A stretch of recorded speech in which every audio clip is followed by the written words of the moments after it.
राम का धाम के षड्यंत्र सीरीज के पिछले एपिसोड में हमने देखा कि कैसे मंदिर के ऐतिहासिक महत्व की अनदेखी की गई।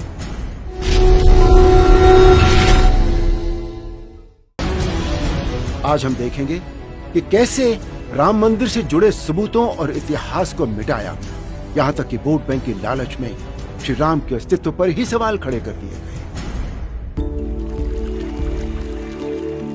आज अयोध्या में भगवान श्री राम का मंदिर भारत की शाश्वत संस्कृति और कभी भी हार न मानने की संकल्प शक्ति का सबसे बड़ा प्रतीक है। लेकिन इस संघर्ष में कदम कदम पर श्री राम के और मंदिर के ऐतिहासिक साक्ष्यों के खिलाफ षड्यंत्र किए गए। विपक्षी नेता और वामपंथी इतिहासकारों पर राम नाम की नफरत इतनी हावी रही कि उन्होंने राम मंदिर के साक्ष्य को ही सिरे से नकारने की कई बार नाकाम कोशिशें की। मस्जिद के नीचे खुदाई हुई है, वो बहुत पुराना है, एक जगह थे, लेकिन ये तो वो बुद्धिस्ट थी कि हिंदू थी ये पता ही नहीं था। एक छोटी सी मिली है बहुत नीचे, कोई जिसको मेरे ख्याल में मस्जिद बनने से कोई 800-900 साल पहले, तो वो ये कहते हैं कि ये शिव जी का थोड़ा श्राइन है, लेकिन वो ज़्यादा तो बुद्धिस्ट स्ट्रक्चर मालूम होता है। इरफान हबीब और रोमिला थापर जैसे इतिहासकारों ने एक झूठा बौद्धिक विमर्श खड़ा किया।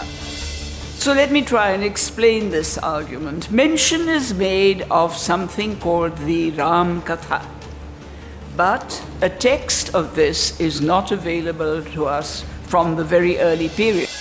तो वहीं इतिहासकार आर.एस. शर्मा ने तो ये तक कह डाला कि विश्वास से राम मिलेंगे, इतिहास से नहीं। डी.एन. झा जैसे इतिहासकारों द्वारा स्कंद पुराण और वाल्मीकि रामायण तक पर सवाल खड़े किए गए। वामपंथी इतिहासकारों और कांग्रेस के सुर में सुर मिलाते हुए सुन्नी वक्फ बोर्ड से जुड़े आर्कियोलॉजिस्ट ने एएसआई की रिपोर्ट पर ही सवाल खड़े करते हुए कह दिया कि मस्जिद के नीचे मंदिर होने के कोई साक्ष्य नहीं है।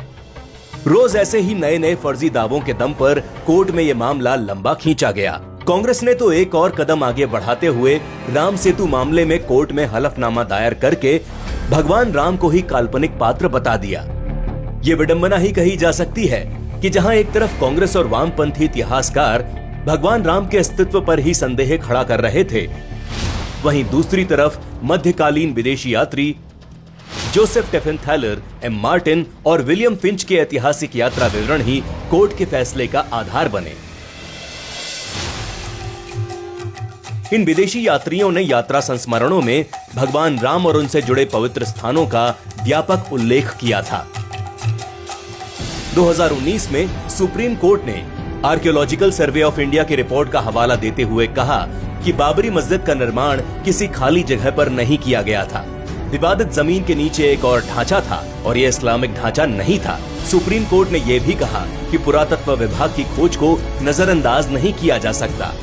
अयोध्या में राम मंदिर का निर्माण रोकने के लिए विपक्ष ने अनेक षड्यंत्र रचे, लेकिन सच के सामने ये षड्यंत्र धराशायी होते चले गए और अंत में सत्य की जीत हुई। यहां तक हमने मंदिर निर्माण के विरुद्ध किए गए बौद्धिक षड्यंत्रों को देखा। इससे आगे के एपिसोड में हम देखेंगे इन षड्यंत्रों के खिलाफ चलने वाले 500 साल के संघर्ष की कहानी, जो अंत में आज भव्य राम मंदिर निर्माण के साथ समाप्त हुई।